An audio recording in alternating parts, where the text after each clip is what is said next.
हर हर Mahadev सबाइके good morning. सबाई केमन आछो? निश्चयই ভালো আছো। আমরাও সবাই খুব ভালো আছি। মানে পুজো দিয়ে আসার পর থেকে মনটাও ভালো হয়ে গেছে, কিন্তু ফেরত আসার পর থেকে খুব একটা ভালো নেই। মানে মন ভারাক্রান্ত, যেটা হয় আর কি।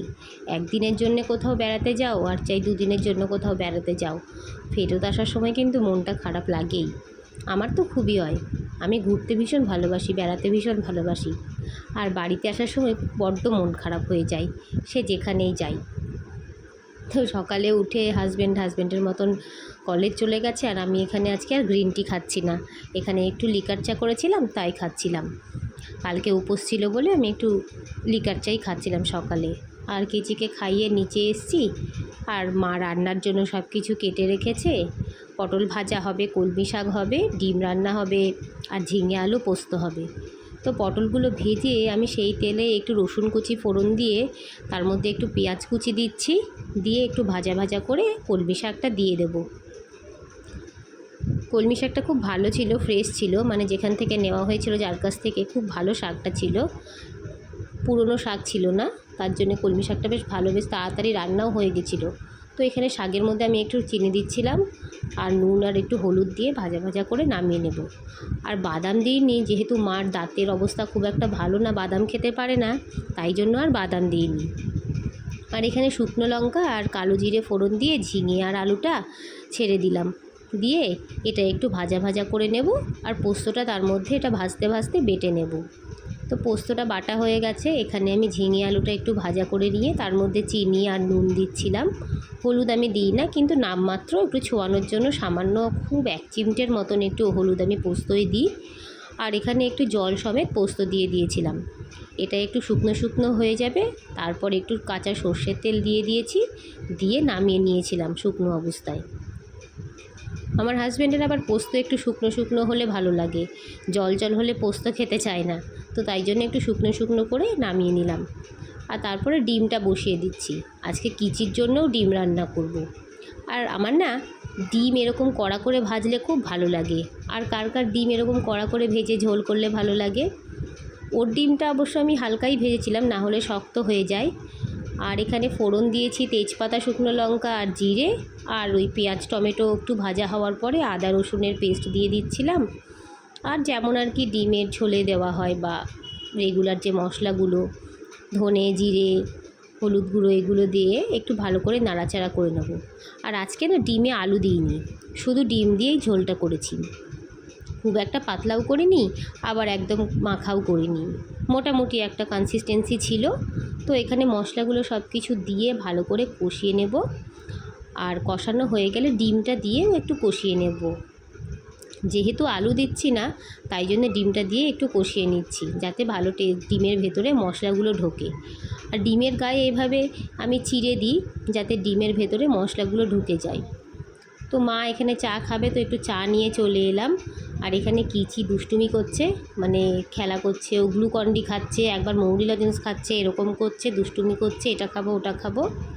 তো ঝোলটা বসিয়ে আমি এখানে একটু বসেছিলাম। রান্না করতে করতে প্রচণ্ড গরম লেগে গেছে, গরমও ছিল। বৃষ্টি যতই হোক, গরম কিন্তু কমছে না আমাদের কলকাতায়, তাই না? তো ডিমের ঝোলটা এখানে হয়ে গেছে, নামিয়ে নেব। আর অলমোস্ট প্রায় সব রান্নাই কমপ্লিট।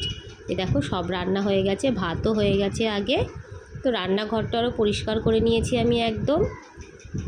এবার স্নান করাবো কিচিকে, আর আমি নিজেও স্নান করে নেব।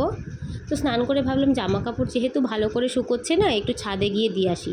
কিন্তু ছাদে এসে দেখলাম যে ঝিরিঝিরি বৃষ্টি শুরু হয়েছে। তবুও ভাবলাম নেড়ে দিয়ে যাই, দেখি যতক্ষণ থাকে। হাওয়া ছিল খুব ভালো, যদি শুকিয়ে যায়, তাই জন্যই ছাদে নেড়ে দিয়ে গেলাম। আর ছাদে এত সুন্দর হাওয়া ছিল না, ভালো লাগছিল খুব আসতে। আর জামা কাপড় মানে উড়িয়ে নিয়ে যাওয়ার মতন হাওয়া। আর এই দেখো ছাদের টবে যে লেবু গাছটা ছিল, সেটাতে আবার একটা ছোট্ট লেবুও হয়েছে। আর আমার গোলাপ গাছে একটা ছোট্ট সাদা রঙের গোলাপ ফুল ফুটেছে।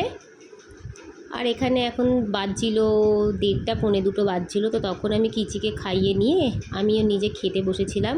আর ও আমার পাশে বসে বসে আমার সাথে গল্প করছে আর কার্টুন দেখছে। ওর গল্প মানে কার্টুনে কি হচ্ছে সেই গল্পগুলো আমাকে শোনাচ্ছে।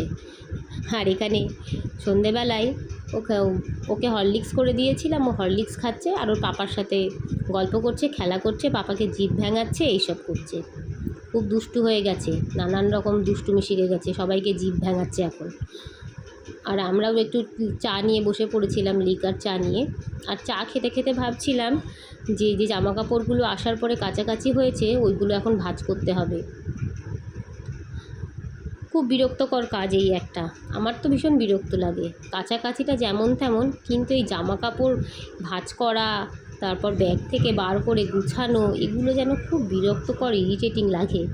আমার মতন আর কে কে আছো? আমি এগুলোর ব্যাপারে না খুব কুঁড়ে, মানে বলতে গেলে অনেক সময় জামা কাপড় পরেই থাকে, ভাঁজই করা হয় না। এই এখন করব, একটু পরে করব, খানিক পরে করব, কালকে করব, এমনি করে পরেই থাকে।